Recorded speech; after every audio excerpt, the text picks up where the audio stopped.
O le hiri a tuana rā, ko te ruruku o te manu ki te rangi ki te whenua. Ruruku ti atu rā, ki te whaingi au ki te ao māra mapui i ati e ko te ruruku kā mau, ko te ruruku kā wena, ko te ruruku kā tina. He ruruku tuku aro ngā tuku aro o ki te whaingi au ki te ao māra ma ai. Wai no rā, tēnei rā, ko te ngā kaue otu rā ki nei, ki ngā tini aitua kua ngaro atu nei i a tātai. E mā kuru tonu ana ko te noi mātua ki anō rā, ana ki tērā o ngā pou, o te ao tākaro ko tu pōro tonu. Ana kua ngaru atu nei, wai no e te matua, ko koe rā tērā, e tangi ia nei e te tini e te manu. Ano re rā, me ki, e waka nation, e pā, nui atu rā ki te pō. Koe uri atu rā tō waka ki te ao weirua, oia, oia. Ko tia no kōtau e piki ki runga i te waka, o weirua ka tau atu rā kōtau ki te ao weirua tato maari re ai. Kei te matakano i tāta tēnā rawa atu kōtau nau mai kia piri, nau mai kia tata. Koe ia tēnei ko te kupu o te uru. Koe ia tēnei ko te korowai. Ei korowai atu rā i ngā pūrongo kua puta i te reo o te uru i tēnei wiki. Nō reira, koe ia tēnei oki ko ngā reo irirangi e toru, e tau toko nui ana i ene o ngā pūrongo katoa, koe ia tēnā ko te reo irirangi o te kolimako o Taranaki. Te reo irirangi o Wanganui tai atu anō rā ki te reo irirangi o Kiaura ara i te papai o ia irangi tāne.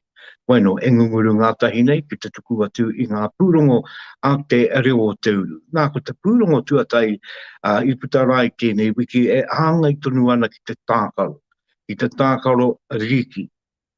Ana ki te moio rā tātou, ki te pāngi aturu e te iwāanga o Aotearoa, ki te mate uru tānei, e tino rā nārunga i tērā kei te kōkiri tonu e te i kaupapa, e te kōkiri wakamua.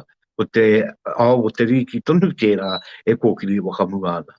Nō reira anei a te mai emi me tāna pūrongo mo te ao te riki.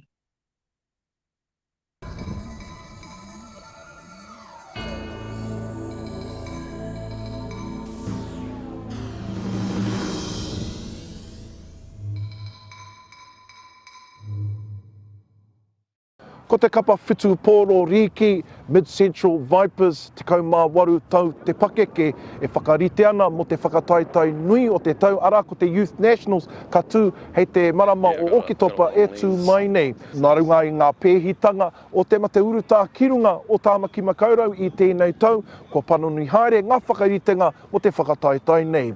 Ko te whaiake nei ko te ro ngātu o ngā whakamahuki. Mo te whānau o Mid-Central Vipers, e hara ko te whitu pōro riki i te tākoro noiho, engari he whānau nui tonu. Seeing the young fellas progress, you know, and getting to meet new whānau, make new connections, all that type of stuff. But for me, it's all about the young ones, helping them strive to be the best, not just in rugby league, but just in life, really. Nā runga i ngā pēhitanga o te mate kōwhiori ki runga o tāmaki makaurau, e kore ngā kapa o reira te tāia te puta atu i te rohe. Nā whai anō te waihanga mai o ngā whakataitai e rua o te raki me te tonga, e āhei ai te kaupapa te haere tonu, ko ngā toa o ia wāhanga ka tuki atu i roto i tētahi whiringa whakamutunga. It's made the competition a bit more exciting. I guess we're not going to get the like the city teams and all that, the ones who normally kind of rule the rooster, dominating. Now it's like, to me, it's more of a even playing field. No ngā mātā waka katoa ngā kai tākoro o te kapa Vipers, te kaumāwaru tau te pakeke, no ngā rohe o Taranaki, whānui, manawa tū me te matau a Māui. Aha kua e tau hauana rātou ki a rātou anō, e tipu ana te whanaungatanga ki wainga i a rātou. It's a pretty different tournament this year, a lot of travelling, especially heading down to Christchurch. It's not normal, it's normally in rotas and having a week up there. But yeah, it's a good change though, I think.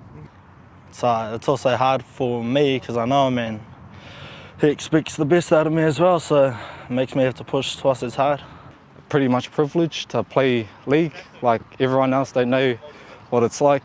Like everyone that don't play, they don't get the opportunity. It's a bit sad, but nah, yeah, it's a privilege to be playing rugby league and it means a lot. Yeah. Ko te whitu pōro riki te tuarima o ngā hā kina e rata pai ana ki te motu. Ko tā te āpiha whakawhanake o te whitupōro riki o te rohe a Alan Jackson kōrero ko te whānau tonu me ona uara kei te hāputa o tēnei kaupapa. Oh, obviously it'd be, you know, like all the kids have got, you know, they all want to play NRL and unfortunately only a few do. But we want to give them opportunity to play in a different sport. If they enjoy it, if they love it and they have a good time, or they'll come back. You know, it's all about the experience that they get, and it's pretty cool the way we have all our whānau and that around playing and working. I think we've got one of the ladies playing in the ladies team this year. Her son's playing in the 16s, so pretty cool, I think. It's a natural game for us, bro. As Polynesians, it becomes natural. We date back to when our ancestors, you know, back in their times, and it's like warfare, basically, and yes, it's natural for us. Ka tuki atu te kapa nei ki Upper Central Zone, ki Southern Zone, ki te whanganui ātara anō hoki i te marama katoa o whiringa ānuku e tū mai nei. Te mihemi, Te Reo O Te Uru. E nui ngā tohu kōrero kei roto i tēnei pūrongo mo te ao te riki. Tuatai, koa Pākehā tonu tātou e te marangai o uruta. Ana ke te tūtonu te tākaro nei, ke te tūtonu ngā mai e mai ngia nei rā. Tā koa e aua pakurere ke, koa no kāre e tige i a wātea rānei te puta mai. E tinora, tira, ka rua koa ko te ao te riki tēnei, weno kei roto tonu ko ngā uara o te wānau. E manaki ke, weno e ka tū e poupou, ana mo ngā kai tākaro tonu. Ka mutu, tira ia titi kōrero i puta, ko tātou ngā uri o ngā o te moana nui aki o te aroa, ana kei roto i a tātou, tērā mana. E ai te tū i roto i ngā kātū momo tākaro pēnei. Nori ka nui te mi a kia puta e kai tākaro mā, a kia mau, kia wita, te aere. Bueno, mai i te ao o te kinakina, hei te rere tātou ki te ti ao arere ke. Ana kei roto i te pūrongo e wai a kine arere ke no atu, e ara tēnei te take āiwi, e ara tēnei te take tōranga pū. Engari ko tēnei take e take waka ngāau, e waka kua i te tangata kaupapa.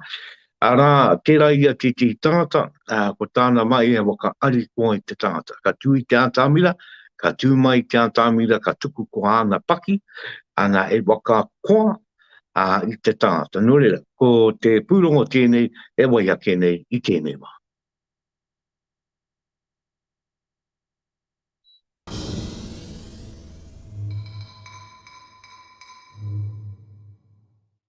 I ai ki te i wakatauki no te ao Pākehā, ko te kata te tino rongoā. Kāre kore kei te awa orite i roto i te ao Māori, arā te mai waka angareka kia ti oe ai te tangata. Ko Cajun Brooking, e uri no Ngāti Porou me Ngāti Kahungunu, tētei o awa tangata waka angareka, e no o ana ki Wanganui nei.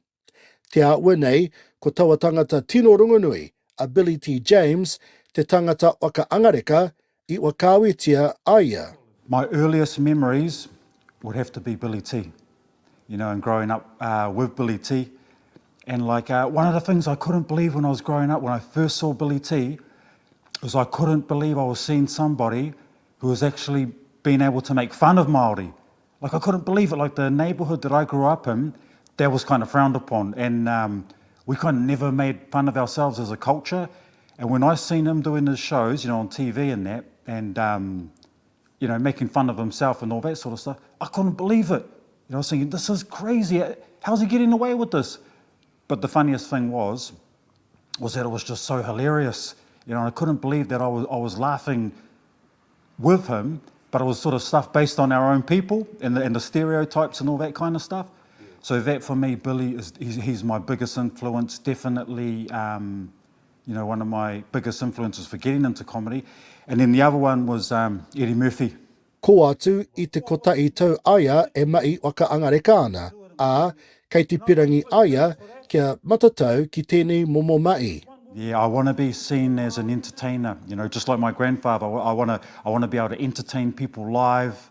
I want to be able to see their faces. I want to be able to hear the laughs and sort of know that you've made a difference. I think that's hard. Like there's that barrier between real life when it comes to social media. And I think you can get away with a lot on social media too, because you're not necessarily in the presence of the crowd or anything like that. So even though I do a few TikToks here and there, and I mean, I've got so many different skits up my sleeve that I could drop, I sort of hold back a little because I don't want to be known as that guy who does skits. I te mea, ai tāna, e ara i te mea, ka tū te tangata waka angareka me te pau noai o, e pūkenga kē. One thing that has helped me along to actually be funny, even though I'm not the funniest guy in the world, is the craft. Yeah, you have to craft your jokes well, you have to work, you have to put in the mahi, or otherwise you're just some guy up there, you know, just trying to make it happen. But I'm trying to make sure that when I go up there that my craft is tight. So when I get up there, I'm expecting the laughs, you know, I'm not hoping for them. And if I do the mahi, all the craft falls into place, I should be getting the results when I go up there. Yeah, so I'm not mucking around when it comes to getting up on the stage. I work hard, I follow the craft, I go on, I watch other guys, I sort of analyse what they're doing, how they're doing it. Ei tāna nō, ki te wai atu aia i ngā tapuwai o ngā tino tangata waka angareka, ka tū pakari aia ei tangata waka angareka. So you guys know Gish, right? Yeah, the bro Gish. He's my man. He's an absolute killer, bro, when it comes to the stand-up. You know, I thought I was getting somewhere, and I've opened for Gish a couple of times now, but I thought I was getting somewhere, and then I watched that dude on stage, and I'm like, oh man, I've got so much work to do because this guy's amazing. And even with Gish, I did a set with him once, and I said, this one time, I said, bro, what do you think I can improve on? And he said, man, you're doing well, bro, but punch them harder. You know, make sure the laughs are coming quick, don't muck around, smash them. And then when I sing, he was saying, your singing's good, because he's the parody master, you know, and he was saying, your singing's good, but when you go up there, don't hold back, just like give it to them. Nō reira, waia te pai tawiti waka maua kia pukukata. Iriwere rerukura, Te Reo O Te Uru. Kia ora koutou, my name is Cajun Campbell Brooking, thank you for listening. Cajun tēnā rawa atu koe hoa, ana e tino puke ngā tēnā, tika tunu tā ki te wakakata i te tāta. Weno ka noho tēnei pūrongo hei tauina mā kūtau, te unga e ia iana ki te tūmai ai tangata, waka uareka, tēnā, waia ko tēnā o ngā kaupapa mātaki i ngā toa tounga ki tēnei mai. Me te tika tunu o te kora, e nui te mai me waka pau. Ana kia e ke tangaroa panuku ai koe roto i nei mai. Me te mena e pai o ki te rongo ake i tēnei kātu pūrongo. Ai roto i ngā pūrongo te wā ko te kata oki te o ngā roa. Ana mo tātou i roto i tēnei wā o te uru tā. O te anō roto i ngā wā katoa e rongo atonu e wakapiki ana i te mauri ora o te tangata ki te waia ki te ao marama. Nō re tina rawa atu koe hoa, kia ka hau ki koe me o mahi, aria ki nei i roto i tō hao, kia ka hau kia mai a kia manawanu i rā koe. Weno i tiwi, mai o tēnā o ngā tino pūrongo kua puta i te Reo O Te Uru, e waia ki nei e tātou mā, ko te pūrongo, tēnei o ngā pūrongo āngai tonu ana ki ngā manu kōrero, ngā wakataetai manu kōrero motu, i puta, i tū, weno, ai tēnei wiki tonu. Weno, i runga i tērā titi tāpiritanga, ko tēnei pūrongo te wai ake nei, te pūrongo ko tairai, a te Reo O Te Uru. Weno rā, ko te kaupapa e wai ake nei, kōroto ana mai o te pūrongo nei, koinga rā tērā ko ngā wakaritenga me ngā āhuatanga, i tū ai, i tū nui ai, ngā wakataetai manu kōrero, mo tēnei tau rua mano rua te kaumātai. Nā runga i tērā e tiwi, kia tauru ia ke tātou ki te pūrongo nei.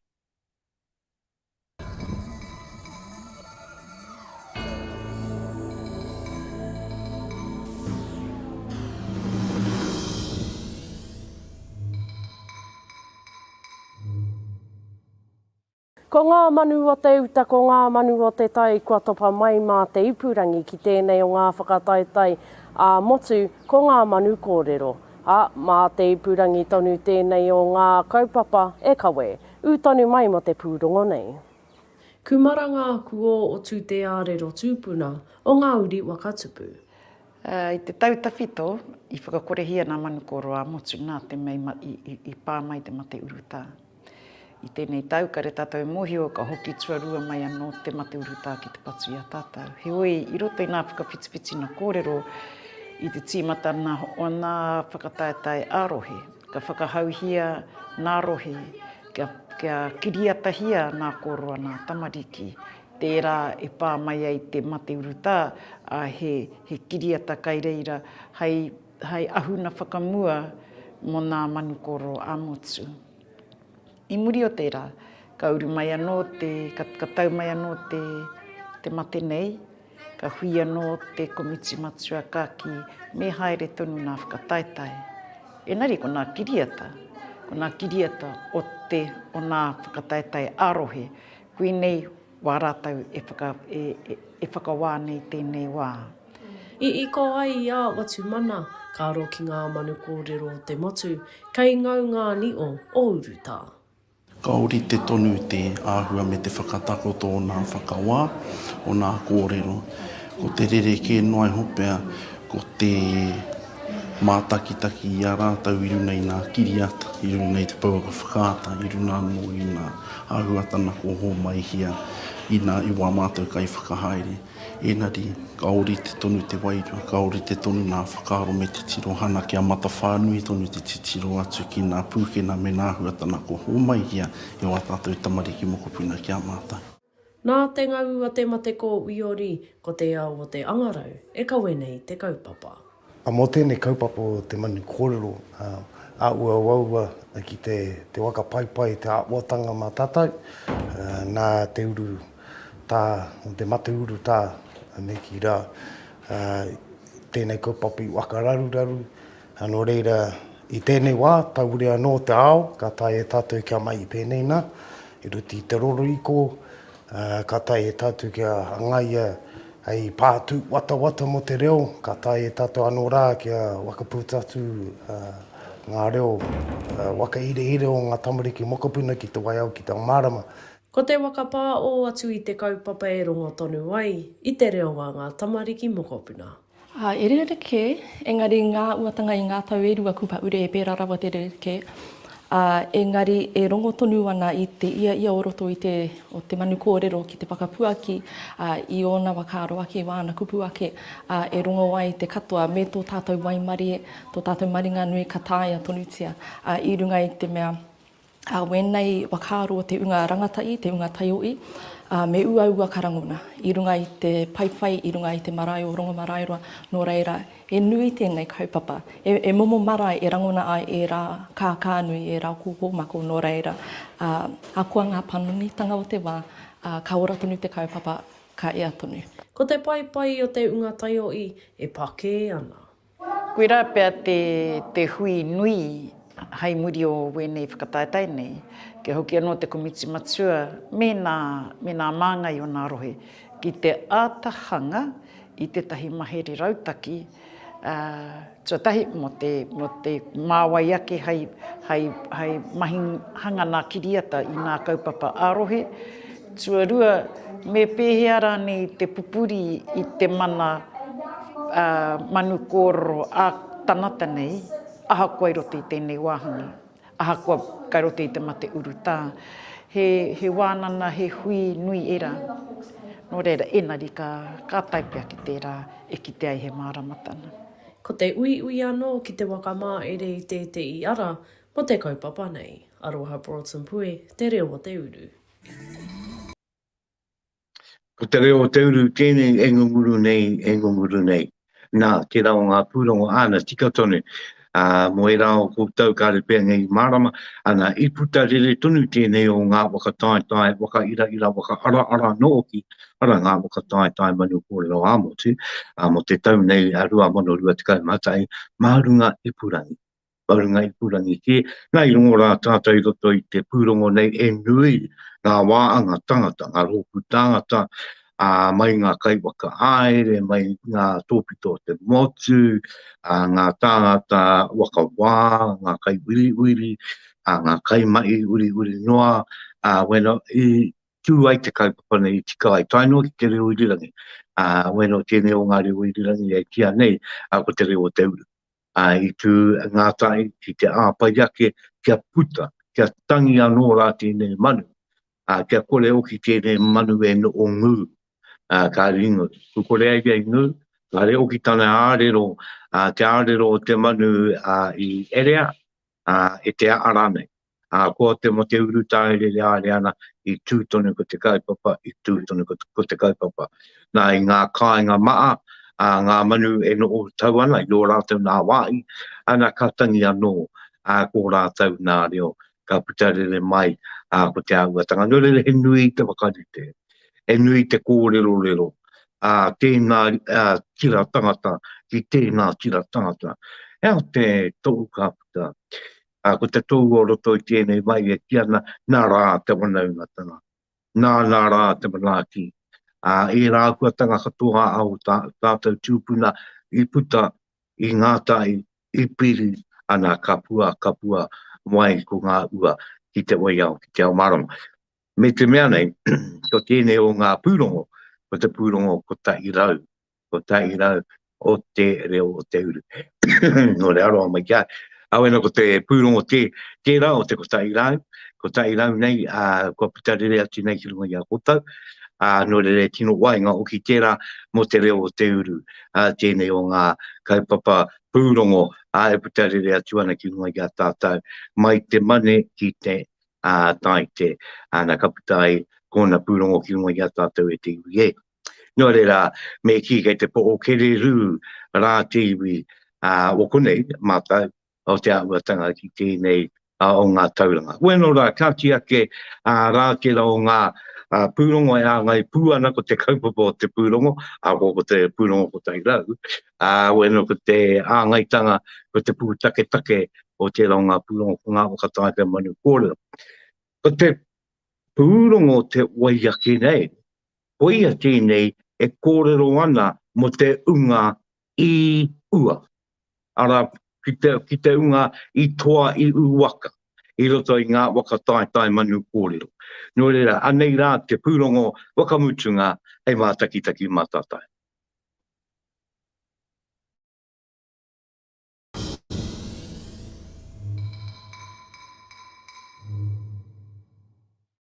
Kua pānuitia ngā toa o ngā wakataitai mō ngā manu kōrero mō tēnei tau, 2020 mātai. Ko te tino rerekētanga nā te mate urutā, I waka aere ia mate iko ia marunga I te ipurangi.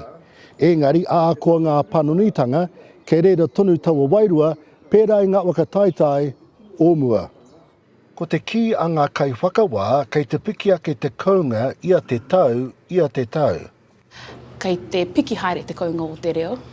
Kia au nei ko manawa tūpea te rohe e arahi ana I tērā mahi. He nui ngā tamariki mō kopuna e tū ana ki te koro, pai ngā kororo, maringi kaunua te reo I o rātou nei waha, me te tika hoki I te nunga o te wā. Nō reira, he tohu pai tērā, he tohu kei te piki haere, kei te kaha haere, tātou ki te koro I te reo, o tira kei te ora te reo. Kei reira tonu te taumata o te reo, kei te tahi taumata tike. Ko kitea nei e au I roto I ngā tautata nei, ko kaha te aroa o te hunga kaiako me ngā tauira ki te wetewete I te reo, wera āhuatanga, no reira ko te kounga kei runga rawa atu taumatara. E tino wakai ana, kua tino ki te au te pitomata o roto I ngā kōrero I tēnei tau. No roto mai I ngā tau kua hipa, no te wā I au I te manu kōrero, kua ki te au I te angitūtanga e piki ana, I te kairangitanga e piki ana, kei te tiki o te maunga aku tēnei e noho ana, e manawa piharau ana rātau ki tēnei o ngā kaupapa, no reira ka tika me mehia. Ko te ākauroa Jacob no te kura kaupapa Māori o te rito I Otaki, te toa o te waanga pei te hurinui. Ko Kālia Wilson no te kura tuarua o te kāmo, te toa o te waanga te korimako. Ko te toa o te waanga rawiti iaka, ko Hezai Hetaraka, no te kura kaupapa o whānui Waititi. Me te waanga tāturi Carol, ko Aria Komene, no te manukura i te Papaioia. Ei tā ngā kai waka wā, peange, koe nei te tikanga au. Taku whakapai me tika ngā rauemi. Nō reira, e tahi o ngā ata i taimai i tēnei tau, he mea kaponoa e te waia, e wairane. E tahi āhua Māori nei, te puta mai. Nā runga i ngā āki o te wā me rātu momo āhuatanga. Nā reira, he whai wāhitanga pia tēnei. I rongo ai te tahi kōrero ai koenei, kei te para tātou e te huarahi hei whainga mā tātou hei ngā tau e tū mai nei i te mea kei konei, te mate uru tā kāre mo te wehe atu. Nō reira me waia tātou me taunga tātou ki tēnei tū āhuatanga. Kia auna e harai te mehe hua pirau o tēnei o ngā āhuatanga. Pia he āhuatanga rereke kua tau mai ki roto ki tēnei o ngā taiao. Nā runga i te mea whakahaere ana mā te ipurangi noa nei.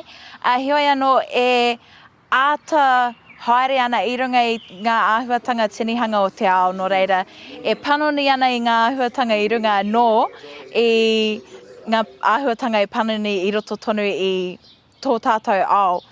Mō ngā wakamāramatanga katoa, tiro ia te wāringi pukamata o ngā wakataitai o ngā manu kōrero, nō reira, e tika ana te wakatauki, ko te kai a ngā rangatira e kōrero. Iruere rerukura, Te Reo O Te Uru.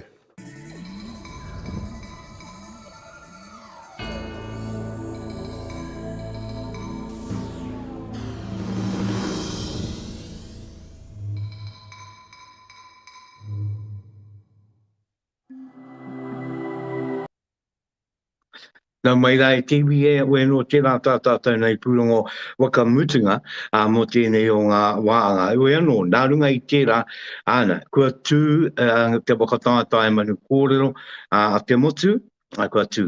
Nā runga i tērā, kua puta mai ko ngā ua o te unga a tātou manu kōrero I toa I uaka, I eke ki tōna taumata. Nā runga I tērā, tēnā kua tai mai rā ki taku tai tēnei wā, a Thames and Pue, te ti o ngā kaipāpāo, nā o tēnei o ngā kaupapa o Te Reo O Te Uru, nā te ti o ngā ringa manaki oki I te kaupapa nei. Nā kua taitahi mai aia ki tōku tā, ki te taku kōrero, e pāna, ki te unga I eke ana ki te taumata angi tū. Nō reira ana ia tātou e tau nei ka tika kia rere atu rā ko te kupu, ko te kōrero, ko te mihi. Ana kia kōtau katoa I tū. Ki runga tonu I te ātamira, I tākina, kōtau kora koa, kāri I tā ngā tina. Angari ko te mea kia ko kōtau reo matuarangi. I raona, ko koutou reo mai o akura I tākina, nō reira tēnā koutou katoa. Weno nā runga I tērā karanga mai, kei te hono mai I tēnei wā, a Thames and Pue, tēnā koe Thames and Kete Pēhea. Kia ora, tēnā koe pāp, tēnā koe paparori. Me ngā mihi nui ki a koe mo te wiki nui kua pā e moa ke. Tika tāu e wiki nui mo te katoa. Roti anō mo a tātou tamariki, tamatāne, tamawaine, mo ngā kura, mo ngā wānau, mo ngā kai wakaare I te kaupapa matua nui nei, o ngā wakatāne te manu kōrero a motu ana nui noa ke. Koe no rā, kia uri ake ara o me mautonu e kawe, tēnā kōrero mai mo te unga I toa I uwaka, I roto I tēnei o ngā wakatātai. Me te wakamārama mai, e te I kōrero mō ia manu, mō ia manu. Tēnā koe papa, me ngā mihi nui ki a koe mō I wai wakaro ki nei o ngā manu kōrero. Ka tika ki a tuku I ngā mihi ki koutou, katoa ngā manu kōrero o te motu.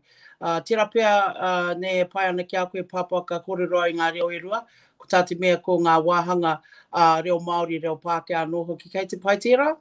Kei te pai tērā, kōrero mai. Kia ora, Papa. So this evening I am very honoured to come on with Papa Reo on Te Kupu O Te Uru to express again a huge congratulations to our Manu Kōrero Te Motu, to each and every one of you who shared your heart's thoughts, your wakaaro about some very compelling and relevant current kaupapa from the perspective and worldview of our taioi e mihi nei ki a koutou. And so what I will do is I have some pictures here of our winners, of the recipients, as yesterday through the prize giving from third place to the first place award winners were announced in the prize giving, but I would just do a little bit of an elaboration on the prize giving yesterday. Nei kei te pai tērā pā. Mai ia. Ka rawi. No reira me timata ake ki te wāhanga o tā Turi Kara to the Turi Carroll Junior English section. First and foremost, here we go. Our third place award winner here.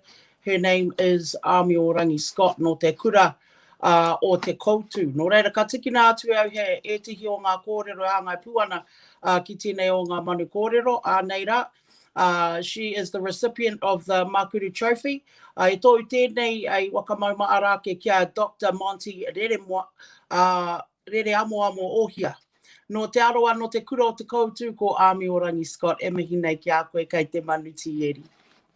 Mo te iai nei, ka tikira atu au, ko te waka tuarua, mo te wāhanga o tā Turi Kara, there were 2 second equal kei te pai. So I will start with the first one, which is this beautiful manu tieri here. And I actually had the great privilege, Papa Reo, of ticking behind the scenes for some of their interviews. And this is one of the girls who was placed second equal. And her name is Waiatara Crown Burrell. No te ware kura o te kaukau roa o Pātetere. Anei ngā kōrero e hāngai puana ki aia.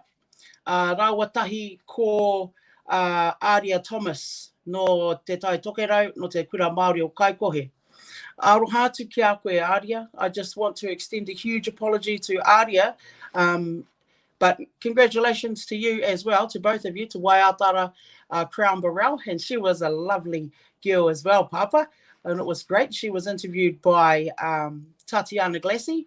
And so it was nice because you get to know these manu kōrero quite intimately in 4 minutes, just listening to them kōrero. And she was very sweet, a very sweet girl indeed. And so I will also get Aria Thomas. There we go. She was second equal in the Sir Turi Carroll Junior English section. Now, Aria, just on behalf of the Te Korimako o Taranaki crew and the Te Reo O Te Uru crew, would just like to apologise to you. Now, she was in Pawarenga, Papa, and she tried for 3 days to establish a link and to get some strong reception to be interviewed by Te Aroha, by Tatiana. And she waited online with us for, I think, 1 hour for 3 days in a row. But we were just getting the round circle going round and round and round because we couldn't establish a strong internet connection in Pawarenga. Nō reire, arohana ki a koe Aria Thomas, and congratulations for placing second in the Sir Turi Carroll section for ngā manu kōrero, ngā mihi ki a koe no. And now we will go to the the first place recipient, Papa, for the Sir Turi Carroll Junior English section. And the winner was Aria Thomas. Aria Komene, aroha atu. Aria Komene. And I do have a picture of Aria. Here she is. Aria Komene, nei rā, ko te manu tieri, te manu toa o te wāhanga o tā Turi Kara. Congratulations to you, Aria, such a sweet girl. And she was interviewed by Alana. Fabulous interview, wonderful speaker, and just absolutely beautiful. So congratulations to you. And to your kura no te roe o manu atu oro enua, no te kura o manu kura, tēnei o ngā manu tieri e ke panuku pāpa ki te wāanga o tā Turi Kara e mihi ana ki a koe kei te toa. So fabulous. Congratulations to you, Aria Komene. Taku nei mōhio he uri tēnei no te whānau jury anō hoki. I rongo au e tihi o na kōrero mō ngā hiko i maha maha mō tō tātou reo te take. Me e rā o ngā momo āhuatanga o roto mai ani tana kōrero, tana kauau, tāhua rire ngā kōrero. E mihi nei ki a koe kei te manu tieri. I ai nei papa ka aro pū atu tāua ki te wāanga o Rāwiti Ihaka. Ki tēnei o ngā manu kōrero rā, kei te kite mai i ngā kōrero hangai puana ki aia. Nō reira, me ngana au ki te tiki atu, i ngana au ki te tiki atu i tētihi wakāhua, engari, kāri tino pai ngā wakāhua ki mōhio mai koe papa, e tiho ngā wakāhua o ngā manu kōrero nei, he āhua blurry, te āhua wetihi, e arohana ki a koe tai horo nukurangi lemon engari anei, te manu koroki nei, no te roe o te tai Rāwiti. Kui anō rā tērā, he is the recipient of the Wakamana Te Reo trophy, no te kura o Manu Tuke, he placed third in the Rāwiti Ihaka Junior Māori section. So ngā mihi nui kia koe tai horo nukurangi lemon. And might I also add, Papa Rauru, he paid a wonderful tribute to Te Korimako o Taranaki and also to his papa Archie Hurunui. Which was very well received and very special. And, you know, ka tika me pērā. No reira, ko au tēnei mihi atu ki a koe tai horo nukurangi lemon.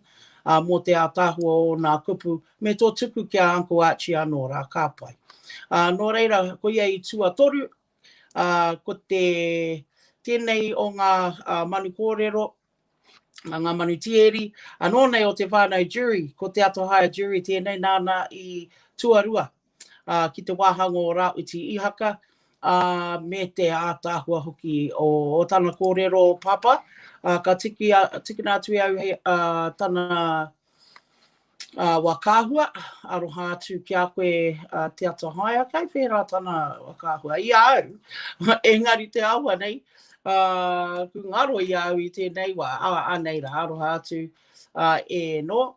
Kei au tana whakāhua, ka tika kia wakātu atu ki te iwi, ki te motu, anei. Tōna tākua hoki, ko te atohaya jury tēnei e te iwi. She is the recipient of the Te Rākau Māpuna Dame Whina Cooper Memorial Trophy. Ka tika, no te kura kaupapa Māori o Mana Tamariki, he mokapuna tēnei, nā Sir Mason Jury, anō rā. Me te koi hoki o te hinengaro me te arero ka me I ka tika ki a koe e no mōwi tuarua I te wāanga o Rāwiti Ihaka, te atahaya jury.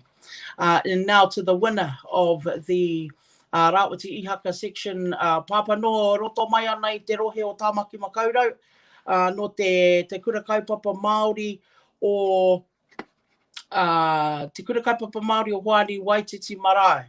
Tēnei o ngā manu koroki nei, he manu toa, nāna I toa ki te wāhanga o Rāwiti Ihaka. Junior Reo Māori first overall winner from the Tāmaki Makaurau region, ngā manu kōrero ki te wai te mata. No te kura kaupapa Māori o whānui Waititi Marae ko Hazel Hitaraka tēnei e te iwi. Look at this little chief.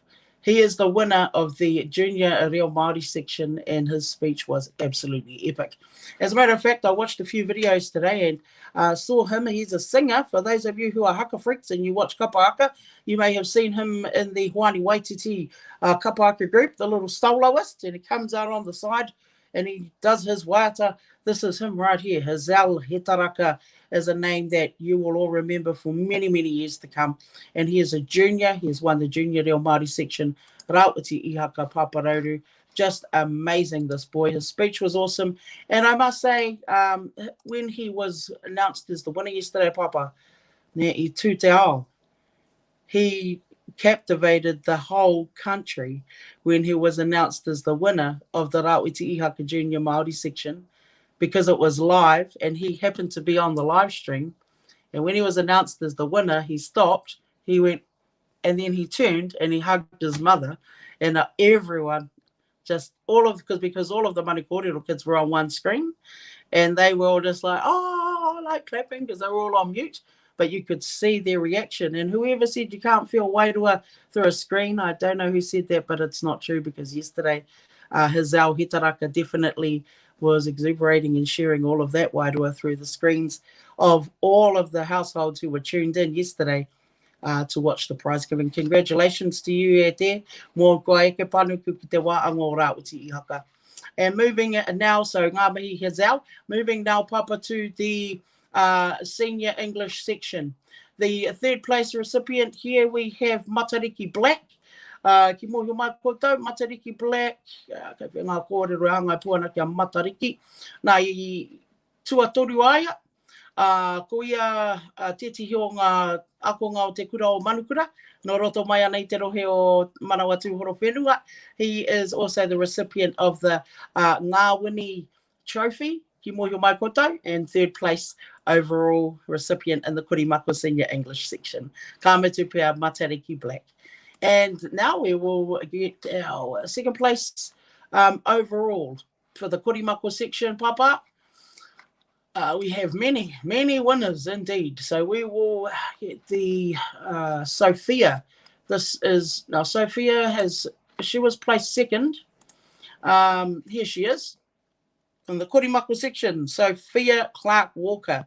She is also the recipient of the Jock McEwen Trophy. No te Reo o Waitaa, te tai Poutini Auraki, no te pā o Rākai Autu, ko Sophia Clark Walker, tēnei e te iwi me whakanuia e tātou kātika. Tēnei o ngā manu Kurimako, and she was absolutely fabulous too, might I add, Pop. As a matter of fact, some of these speakers just totally blew me away yesterday. I should also add that not only was she second place, and actually what I will do, Papa, is I will leave her photo there because she is not just second place overall, but she is also the winner of this one here. Here we go, the Kiri Moerangi Mangu Trophy. So she won also the Kiri Moerangi Mangu Trophy. No te roe o Waitaa, te taipo te ni auraki no te pā o Rākai Hautu for the best impromptu speech as well in the Kurimako section.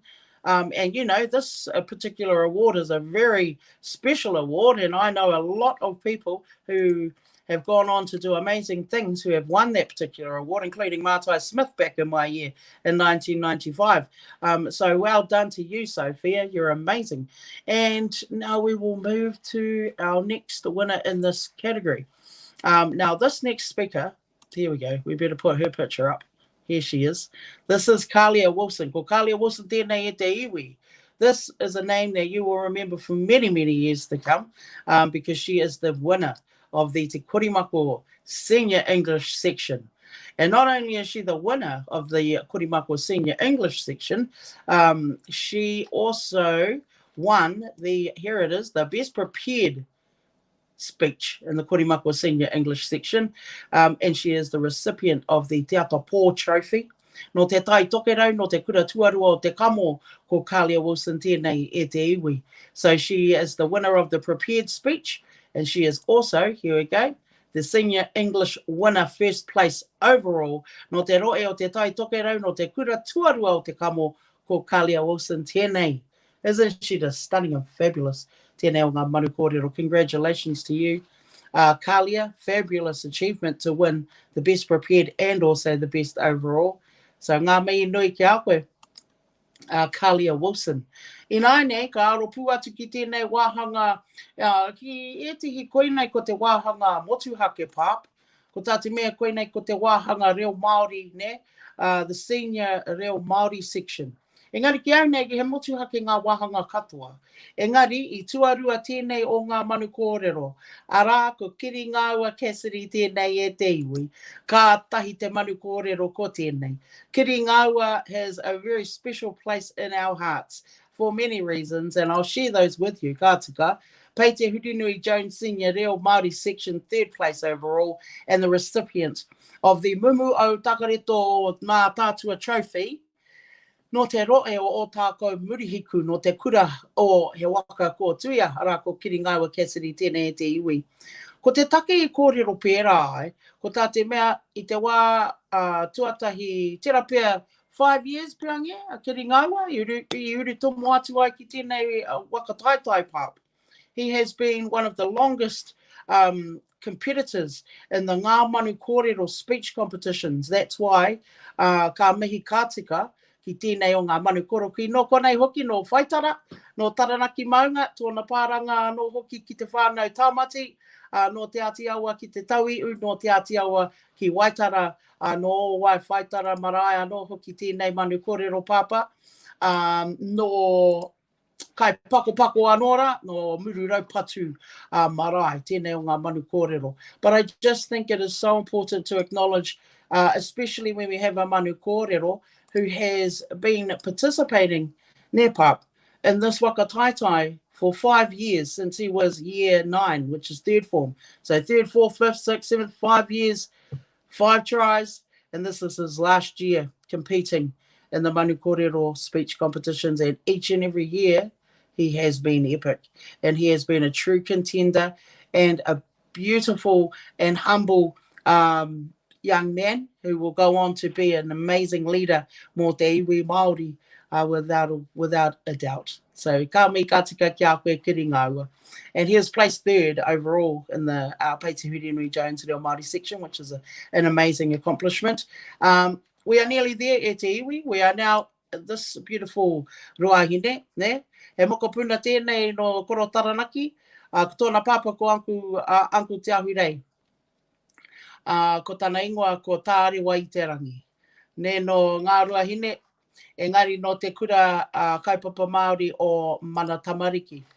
Tārewa i te rangi, she is the recipient of the Archlee Fong Memorial Trophy, no te roe o Manu Atu Horo Whenua, no te kura kaupapa Māori o Mana Tamariki. Ko tārewa i te rangi tēnei e te iwi. She was placed 2nd overall and the winner of the Manu Atu Horo Whenua regionals, which is one of the hardest regionals to win. And she is just absolutely stunning. Her kōrero was beautiful. Te wāhanga reo Māori, te wāhanga o Pēti Hurinui Jones. And she is also the winner, anō nei e te kōrero mōna, the winner of the Tai Kōine Toa Best Female Speaker, Senior Reo Māori, recipient of the Ngā Kete o Te Mātauranga Trophy, no te kura kaupapa Māori o Mana Tamariki, ko tārewa i te rangi. And this particular taonga has only been in Taranaki twice, and won by 2 people from Taranaki. I won't name one, but I will name the other, and that would be Te Aroha. And she was the last one to win it from Taranaki, actually, when she competed in Nelson at the Manu Kōrero competition. So we're very proud that one of our mokopuna from the Maunga has been able to win this trophy, because it is very hard to even get your name announced at prize giving, let alone win a trophy. So ka mei ka tika ki a koe tārewa i te rangi. Pō kereru ana mātou o huanga o te maunga ki a koe. I roto anora i te ngā kauwaka iti. Ai, ka mei ka tika. He wea anō i tēnei wā, ka aro pū atu ki te toa papa, o tēnei wāhanga o Pēti Hurinui Jones, ne? Koe nei ko te toa, e ngari ki mohio mai koto e te iwi.